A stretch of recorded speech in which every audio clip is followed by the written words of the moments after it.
Alors, aujourd'hui, nous allons vous rappeler quelques éléments importants sur l'anatomie du cœur. On nous parle souvent de l'infarctus du myocarde, de la cardiomyopathie ou l'insuffisance cardiaque, d'une dissection de l'aorte, bref, des péricardites, des maladies du cœur que vous connaissez. Aujourd'hui, nous allons donc vous parler avec l'anatomie précise du muscle du cœur, ce qu'on appelle l'infarctus du myocarde ou le syndrome coronarien aigu. Il s'agit donc d'un petit rappel simplement anatomique. Voici ici donc le cœur. Nous allons prendre un petit stylet pour vous indiquer des choses. Donc nous avons ici le cœur. Voilà le cœur humain, le cœur d'un homme. Vous voyez, il est de forme conique. Ici, c'est la base du cœur, tel qu'il se présente dans notre corps humain. Ici, vous avez la base. Vous avez deux gros vaisseaux ici que je vais vous montrer. Et vous avez là en rose le muscle. Donc vous avez le muscle. Voilà. Donc l'insuffisance cardiaque est caractérisée par la défaillance de ce muscle qui ne se contracte plus bien. Et du coup, le cœur ne peut plus évacuer correctement le sang qui arrive par ces gros vaisseaux. Le sang va stagner là-dedans et le cœur il va grossir. Et vous êtes dans l'incapacité cette fois-là d'assurer donc vos besoins métaboliques et énergétiques de l'organisme. Alors, sur ce cœur-là, ce que je vais vous montrer précisément, c'est les artères. Vous voyez là? Donc ça, ce sont les artères. Vous les voyez là? Voilà, ils sont là avec des petites ramifications, vous les voyez. Et ces artères-là, on les appelle les coronaires. Voilà, donc, et vous avez ici, à la base du cœur, donc je vous ai parlé des gros vaisseaux. Vous avez un gros vaisseau ici. Il faut que je vous le montre comme ça.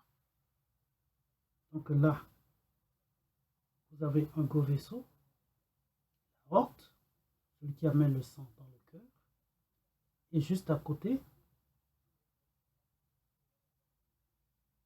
là, vous les voyez, ils sont deux. Vous avez l'aorte et l'artère pulmonaire. Voilà. Ça, c'est donc les deux gros vaisseaux de la base du cœur. Et ici, vous avez un autre gros vaisseau qui vient par là. Ça, il est vu un peu de côté, c'est la veine cave. Il vient par là également. La veine cave inférieure et la veine cave supérieure, vous les voyez les deux là. Voilà donc les artères et les vaisseaux qui font notre affaire dans le corps. Maintenant, on parle de syndrome coronarien aigu lorsque, vous voyez ces artères là, on va prendre celle qui est plus volumineuse là, interventriculaire antérieure, lorsque ce vaisseau là est bouché. Il se bouche soit là, ou sur tout le long de son trajet ici, par l'athérome. L'athérome, on va en parler bientôt, c'est un peu ce que nous appelons vulgairement, on a le cholestérol. Donc c'est un bouchon formé d'athérome, de calcaire, d'éléments protéiques et lipidiques. Voilà, et quand l'artère est bouchée ici, vous imaginez bien que la partie inférieure du cœur ne reçoit plus le sang. Donc la partie qui ne reçoit plus le sang, située en aval ici va commencer à souffrir, à réclamer le sang. L'organisme va sécréter des substances pour essayer de dilater cette artère, mais il ne va pas y arriver. Et vous allez déclencher donc des violentes douleurs thoraciques qui peuvent occasionner beaucoup d'anomalies, voire le décès. Voilà donc, le syndrome coronarien infarctus du myocarde se caractérise par une occlusion brutale ou chronique allant jusqu'à la totalité, à boucher la totalité du vaisseau. Conséquence, plus d'irrigation en aval et nécrose, destruction des tissus qui se situent dans la zone irriguée par l'artère. Voilà donc pour le syndrome coronarien aigu. Il peut y arriver que ce vaisseau ne soit pas complètement bouché, mais à moitié rétréci. Et là, on va parler d'engorge. Donc, quand vous faites un effort, votre muscle cardiaque va demander un débit sanguin important, mais ce débit sanguin ne peut pas passer parce que l'artère est rétrécie. Et vous déclenchez donc une douleur en faisant un effort. Si vous arrêtez l'effort, la douleur cesse. Ça, c'est typiquement coronarien. Il se passe donc que votre coronaire ici, ou celle-là, est à moitié rétrécie, bouchée en partie, pas en totalité. Voilà donc, chers amis, pour le commun des mortels, comment comprendre ce qu'on appelle l'infarctus du myocarde ou l'angor.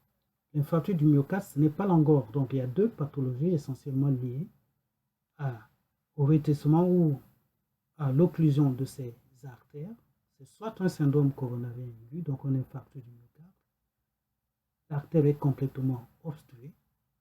Soit un angor, l'artère est rétrécie par l'athérome. Nous avons dit qu'est-ce que c'était l'athérome. Et puis à côté de ça, nous avons montré les gros vaisseaux, qui sont donc l'aorte, qui amène le sang dans le cœur. Et puis à côté de l'aorte,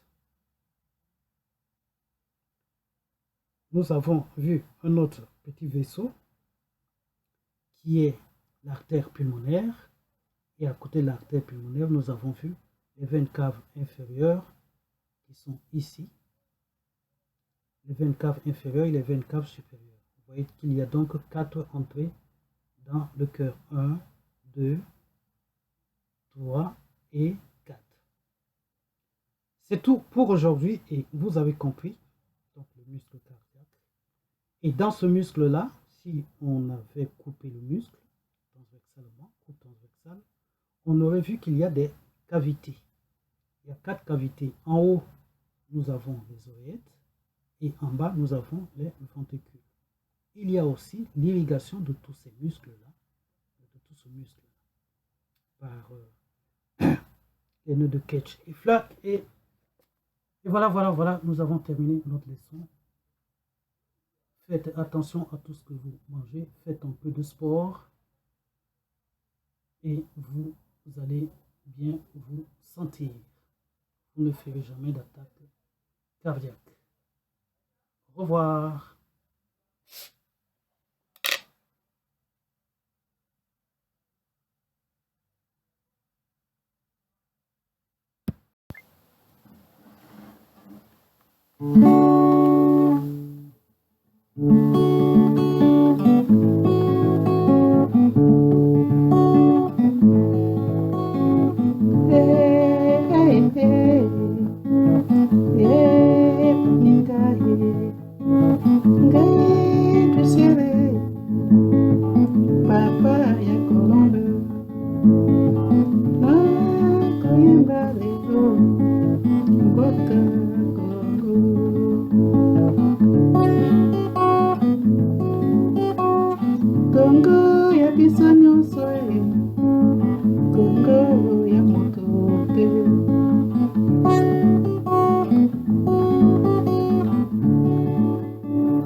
papa ya bandela na koyemba koko mboka ya biso nyonso boni tokomi boye mboka ekomi na tsunami nzala ekoti mboka liwa ekoti mboka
Conscience professionnelle, l'idée va bien décoller.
Alors, nous allons vous parler aujourd'hui de la prévention cardiovasculaire. La prévention cardiovasculaire, c'est des choses que nous devons faire, mettre en pratique pour éviter les accidents cardiovasculaires et réduire la mortalité par des maladies cardiaques ou vasculaires. Aujourd'hui, le nombre de décès dans notre pays par événement cardiovasculaire ou cérébrovasculaire brutal ne cesse malheureusement d'augmenter. À titre d'exemple, près de 50% de cas de décès, plutôt je voulais dire, brutaux sont imputables aux accidents cardiovasculaires et cérébrovasculaires.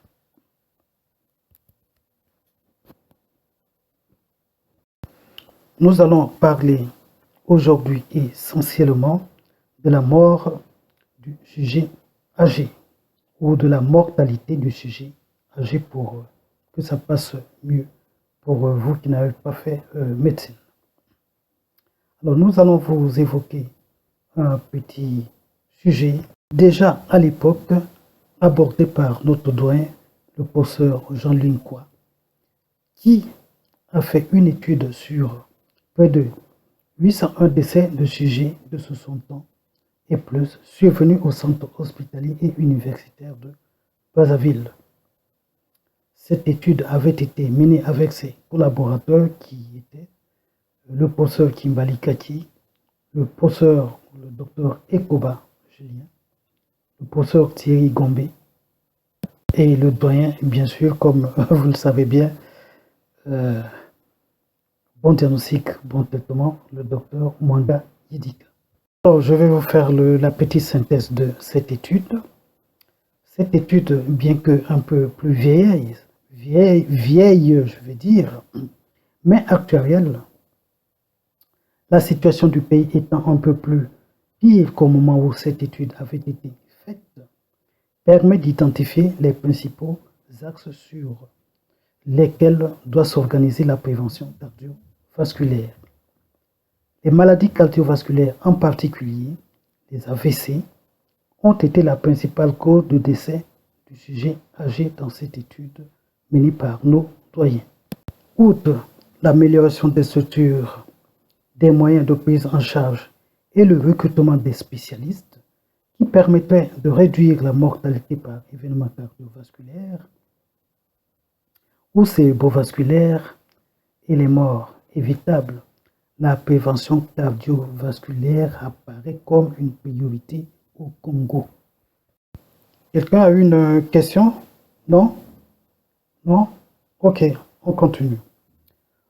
Autant donc de paramètres qui permettent de justifier qu'il y a urgence à mener des actions de prévention pour réduire significativement le nombre de décès dans notre pays et éviter hélas la fréquence encore trop élevée des évacuations sanitaires au Congo, surtout à cette époque du Covid ou de la Covid-19 en 2021. La maladie coronaire avec sa principale complication est l'infarctus du myocarde ainsi que l'hypertension artérielle, et ses complications, les accidents vasculaires cérébraux et l'athérosclérose, sont responsables de ces maladies multifactorielles. Je tape sur la table parce qu'il est temps que les gens cessent de mourir bêtement au Congo, parce que nous qui avons appris à soigner les patients, nous dormons peut-être un peu tôt. Corriger les facteurs de risque comme l'hypertension artérielle, le diabète, sucre natatia, l'obésité, l'hypercholestérémie, le tabagisme et la sédentarité est une priorité et un enjeu de santé publique incontestable aujourd'hui au Congo. À côté de cela, nous ajoutons donc les gestes barrières avec cette fameuse maladie due à ce virus qui existe depuis des siècles, mais que les gens ont à peine découvert l'existence aujourd'hui. Donc, se laver les mains, avoir des solutions hydroalcooliques, mettre un masque lorsque vous êtes nombreux dans une pièce ou lorsque vous vous baladez. Et pour ceux qui, les adeptes du vaccin, arrêt messager, allez vous vacciner en prenant toutes les précautions, en éliminant les contre-indications. Des gens qui ont des maladies thromboemboliques ou qui ont des antécédents, des déficits en facteurs de coagulation, il faut faire extrêmement attention avant d'aller prendre cette vaccination. S'agissant du tabac, malgré l'effet délétère connu du tabagisme et d'une mauvaise alimentation, la prévention doit être plus systématique pour toucher l'ensemble de la population. Tout âge, tout sexe et tout milieu socio-professionnel ou tout milieu socio confondu. Oui, pour répondre à votre question, les actions de prévention doivent inclure 1. Une meilleure médiation de la prévention, médiatisation, je veux dire, de la prévention, en collaboration avec les organes de presse, la radio, la télévision, les journaux, les séminaires, les colloques et même des théâtres. Deuxièmement, action de sensibilisation, de dépistage et de soins aux patients comme nous l'avons fait à Ngou, à Owando, à Djambala, etc. Troisièmement, action de promotion d'une alimentation saine qui privilégie fruits et légumes du pays. Les congeler, les aliments importés, mais quoi? Nous n'avons pas de terre pour cultiver, pour élever? Comment expliquons-nous le fait qu'on mange que des congelés?